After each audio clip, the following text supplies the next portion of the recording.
Okay, so what we're gonna do today, we're gonna try putting our watercolor skills to work.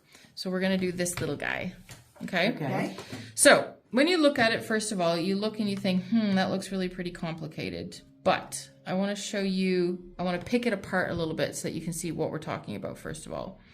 Okay, so in the background, what we have here is we have done, can you guys figure out if it's wet on wet or wet on dry? It looks like wet on wet. Yeah. Yeah, because it's Exactly, right? Spread, yeah. Exactly. So what I did is I took a nice big brush and I just did like a lot of blobs of water on the background. And I even went over top of this guy a little bit. And then I started tapping my color into these blobs. Okay? And you can see that I did a couple of layers of that. So that was their first step. You did Yeah, that first. that's exactly right. So after we, look how kind I am. I've made a traceable for you guys. Very good. So we're going to use the traceable with the carbon paper, okay? And then we're going to have our lines down. Now when we do that, we're going to go quite lightly with pencil so that we don't get thick lines, right? All right, so then once we get like a bit of a wash kind of on the background, then we start saying, okay, let's start segmenting this guy out, okay? So what you're gonna have is you're gonna have something that looks like this, and you are going to look at it and say, where do I start, right? That's gonna be the feeling that you're gonna have. So I just wanna highlight some things here. So a lot of what is going to give depth to this guy, okay, is going to be your play between your lights and your darks. yeah. Okay?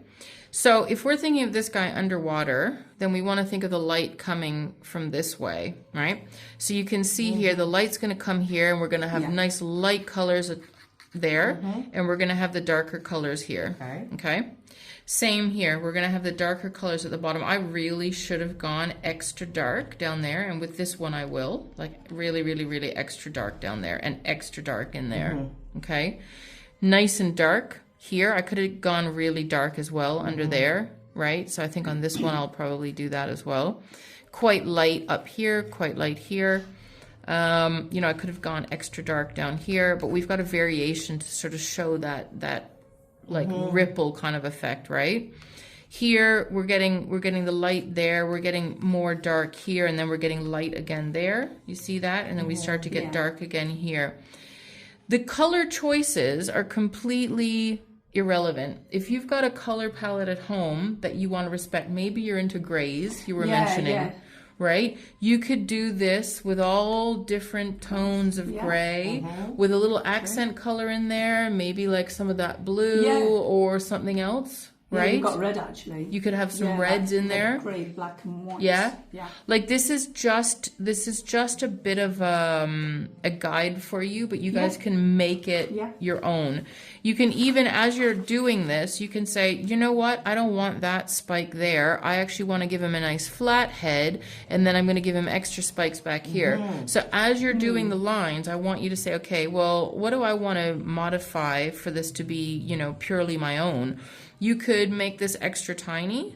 You could give him 2 if you wanted, right? You could make it really big. You could change this jaggedy edge to be sort of more like that, right?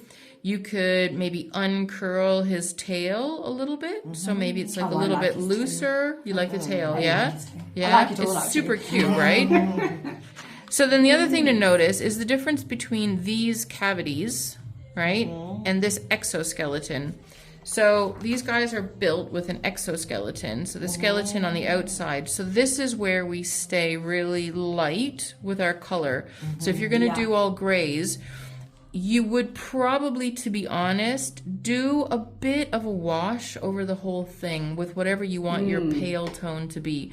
And then most of this is going to be left alone, right?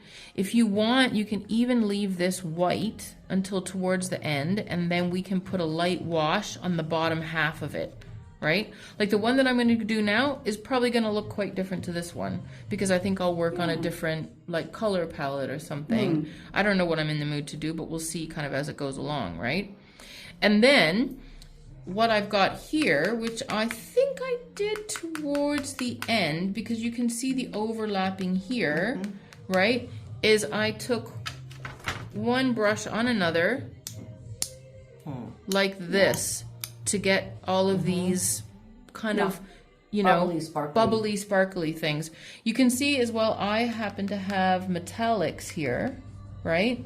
And I laid those down on top, just as a little bit of a glisten.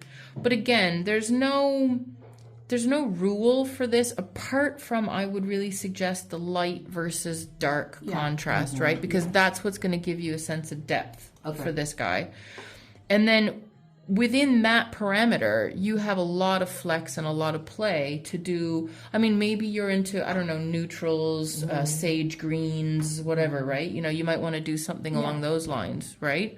So, or maybe you're thinking, oh, maybe I'll do this as a Prezi for somebody, and, you know, they happen to like pinks, dusty roses, you know, burgundies, whatever. You could do it like that.